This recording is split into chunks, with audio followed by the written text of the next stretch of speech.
Hello મિત્રો, કેમ છો તમે બધા? આઈ હોપ તમે બધા મજામાં હશો. તો આજની આપણી રેસીપી છે આખા અડદનું ખાટું શાક બનાવીશું. તેના ઇન્ગ્રેડિયન્ટ્સ જોઈ લઈએ.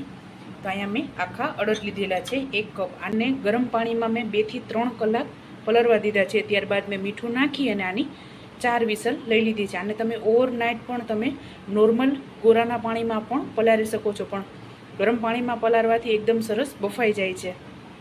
ત્યારબાદ દહીં લીધેલું છે ખાટું, કોથમરી, જરૂર અનુસાર પાણી, લીલા મરચાં 2 લીધેલા છે, મોરા આવે છે તે લીધા છે મેં, 2 ચમચી ધાણા જીરું, 1 ટીસ્પૂન હળદર, સ્વાદ અનુસાર મીઠું, 1 ટીસ્પૂન ગરમ મસાલો, હિંગ, વઘાર માટે આખું જીરું અને રાઈ, કશ્મીરી મરચું, અને અહીંયા મેં લસણની ચટણી લીધેલી છે.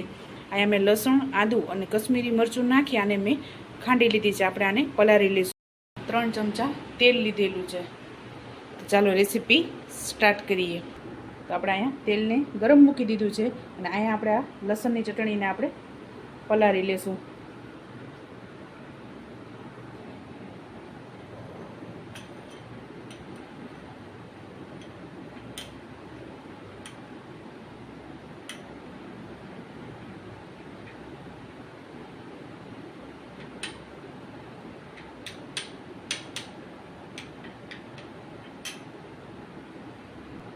તો આપણું તેલ ગરમ થઈ ગયું છે. સૌપ્રથમ રાઈ અને જીરું એડ કરશું. ત્યારબાદ હિંગ એડ કરશું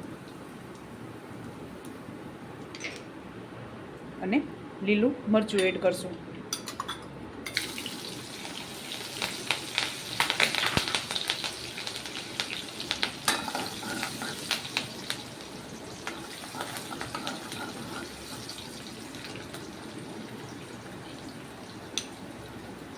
ત્યારબાદ લસણની ચટણી એડ કરશું.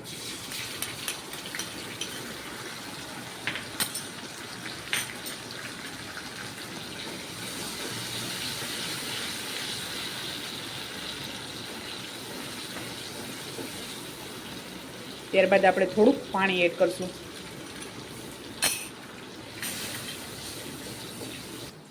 ત્યારબાદ આપણે મસાલા કરીશું. 1 ટીસ્પૂન હળદર, 2 ચમચી ધાણા જીરું અને ગરમ મસાલો,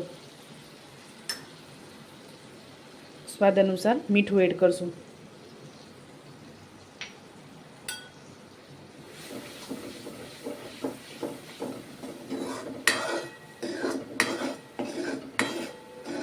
થોડુંક પાણી એડ કરશું.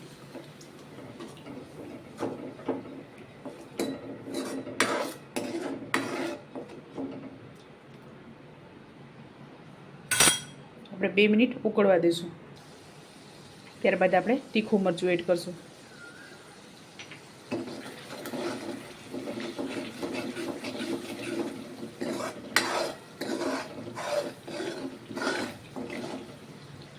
તો આપણો મસાલો એકદમ સરસ પાકી ગયો છે અને તેલ છૂટું પડી ગયું છે. તો એમાં આપણે દહીં એડ કરશું. આને મેં ફેટી લીધું છે દહીંને.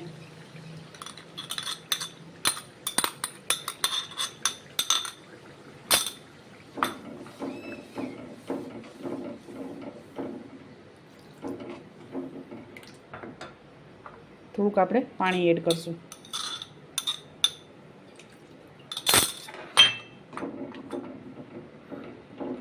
ત્યારબાદ અડદ એડ કરી દઈશું.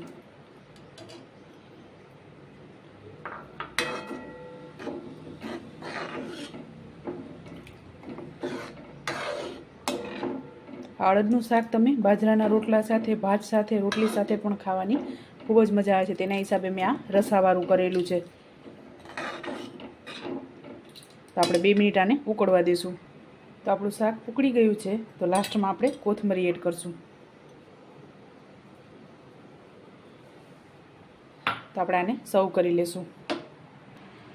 તો ચાલો મિત્રો, તૈયાર છે આપણું આખા અડદનું ખાટું શાક. તમે પણ આ જ રીતે બનાવજો અને મને યાદ કરજો. મારા વિડીયોને લાઇક, શેર અને સબસ્ક્રાઈબ કરવાનું ભૂલતા નહીં. તો ચાલો મળીએ નેક્સ્ટ વિડીયોમાં.